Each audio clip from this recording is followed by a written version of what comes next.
Ibogun.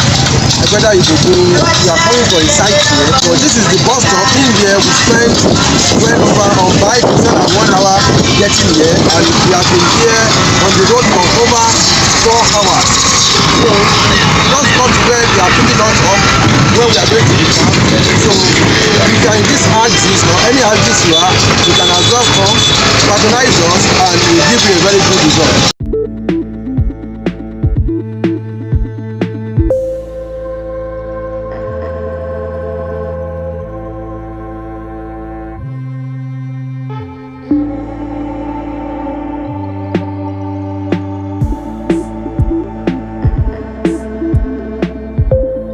I'm presently at for local government. This is where we call Ibogun. Ibogun. We are coming for a site here. In here we are dropping some people to each time. So we are coming for the site scene to see how perfect the pond is before we bring in the beaches. So that's where we are here. So this is the bus stop. In here we spent well over on bike more than 1 hour getting here, and we have been here on the road for over 4 hours. So just got to where they are picking us up where we are going to be from. So if you are in this axis or any axis you are, you can as well come patronize us and we will give you a very good result. What we are here today is that we are here to see the sightseeing of the farm. We are bringing the Hello guys, good morning. You are once welcome to Catfish Solution Academy. My name once again still remains Odutola Isa Abiodun DTM, your anchor. Today is the 2nd of April 2021. Today we have a long drive, and today we traveled for a lot of assignment, which we make sure that we meet up our schedule for today. Today again we are at Ibogun. Ibogun is at Ifo local government axis, which is far away from where we are coming from, and from coupled with the other activities we have today. Today we have left home around 4 a.m. in the morning, and we are getting here around in the afternoon time now. I think this is to be around 12, yeah, and this has taken us a very long ride, and extremely I'm very tired. So today what you are watching on the screen is what we call the semi-earthen pond. For those of us that does not know what we call the ponding system, how do we achieve semi-earthen pond, and how do we come about semi-earthen pond?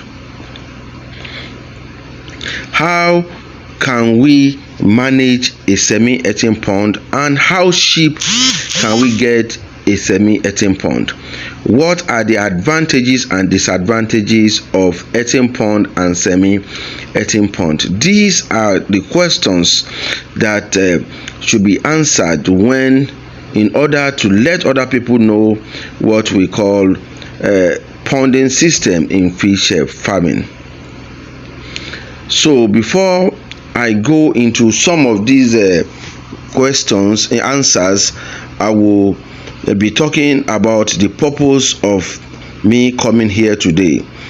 As you are watching from the screen, I have been in contact with my boss. He is the owner of the farm.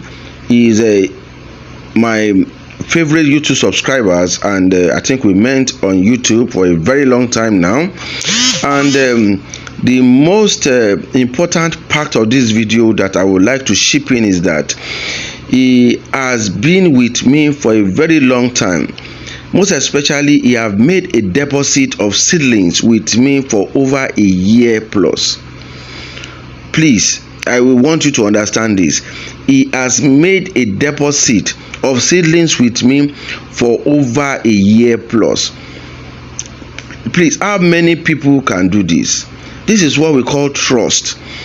This is what we call, I don't know the kind of English I will ever put into this, but to me it is trust. And after a year plus, I'm just visiting the farm for stocking.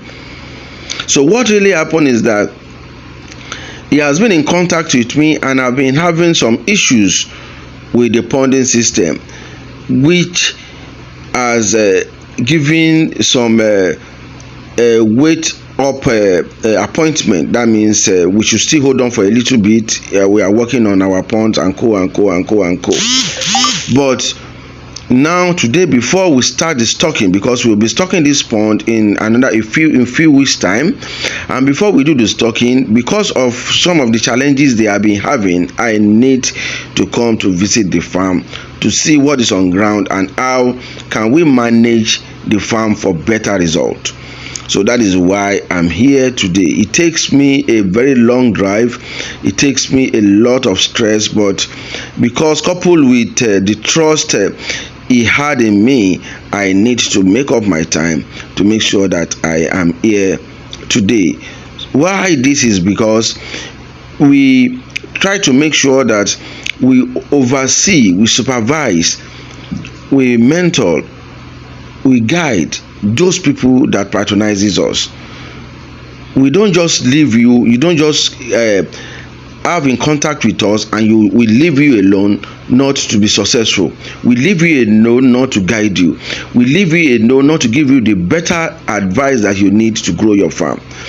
So if only for us to guide you, to give you some advice that can help you, then you now pick if I should take this advice or not. But for us at Catholic Solution Academy, as an academy, we make sure that we give you that much information you need to be succeeded in this business. So that is what I'm here to do today. And getting here, I've seen a lot of money spending. I've seen a lot of trial. I've seen a lot of creative mind. I've seen a lot of doings here, which the only thing to mend on is just a fuel. So before I go, I would like to tell you the difference between what we call the semi-earthen pond and the earthen pond. The difference between the semi-earthen pond and the earthen pond is one. If you are in a swampy area, that means if fortunate that you can dig a floor like 1 feet and you started seeing more water coming out from the floor, that is called the swampy area. Swampy areas are areas that by the time you get there, the first thing to know a swampy area is one, when you get there and you started seeing a lot of bamboos. Bamboos do grow in swampy areas. So these are what you can see enough that is this place good for an earthen pond that will be gushing water from the floor. So sighting of bamboos are one of the great signs to know that this is very, very good for an earthen pond setting. But if you don't see a bamboo, the only thing you can do is that you have a chance of 70 to 30 if you want to use that land. The chance of 70 to 30 that I meant is that there are some lands that are deeper enough that by the time you dug them and you started releasing water inside, they retains water. While there are some lands that by the time you dug and you put in water, you put in millions of liters of water, they will forever not retain your water. The water will be sinking in due time. So that's what I mean by a chances of 70 to 30. So if you are in this category, if you are in the second category, what do you need to do? What you need to do now is to create an semi-earthen pond. There are two ways of creating an semi-earthen pond. The first way is one. You can use a concrete as you are seeing on the screen. That means you concrete the floor so that you can retain the water, and you put up a fencing round a square or a circular fencing round the pond to guide the water, like you are running an concrete pond. But the difference is that your concrete pond is below the surface. It's not above the surface. That is what we call a semi-earthen pond. And note, there are 3 categories of doing this semi-earthen pond if you really want to get it right. The first category is 1, concrete, German floor, rafting, which is very, very durable. The second category is a mixing of a granite and we call it concreting. And the last one we call the blocking. That means setting of the blocking alone, which does not have a very cheaper and does not have a very good lifespan, which I don't advise. So all this, and with all this you get a very good result too, coupled with the only disadvantage you get here is you have to pump out your water. If you are using a channeling, it may not work. You will need a surface pump to pump out your water. And another thing I want to talk about is what we call the lining. These are the areas you use lining. It's cheaper. Depend on the type of lining you are using. It's durable. It can stay for a very, very long time. It stays for years and it's cheaper than a concrete pond. So the difference between a concrete semi-earthen pond using a concrete and lining is vast different. Lining works the same work like any other work a concrete pond can use. So lining your pond is a little bit cheaper. The only disadvantage you may have from lining is that it's become slippery if you are not really cleaning or washing the pond on a regular basis. And you need more of salt baiting and co in order to kill some of the microorganisms that may be effective for your fishes. So all these parameters are really what you want to know when you want to start up a fish farming. So with this, I think it's better off for you to contact a very good person. That means get a very good consultant, a mentor, to take you all this, or else you will be spending millions over millions and without achieving results. But for you to contact a good mentor that really understands everything about fish farming, depending on the topographic area you find yourself, they will automatically guide you. Money to pay them is better off than you gambling and wasting money off. So with this, they will take you towards the right direction at the right time. So you won't be wasting money in trying and error, and you will have a perfect result, and they will ever guide you on making success in your business. So with this, I will say a very big thank you to my client, and God will bless you. Allah will bless you. Allah will protect you. We're in the Ramadan period, and I pray for you that everywhere you are to look for a source, you will ever get it, inshallah.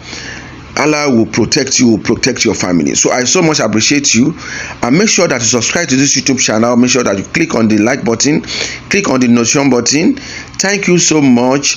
Thank you so much once again. I will so ever appreciate. It's a long drive. I've been very, very tired. God bless you. God bless you. God bless you. I so much appreciate you guys. For those of you that have subscribed to this channel, thank you and God bless you all.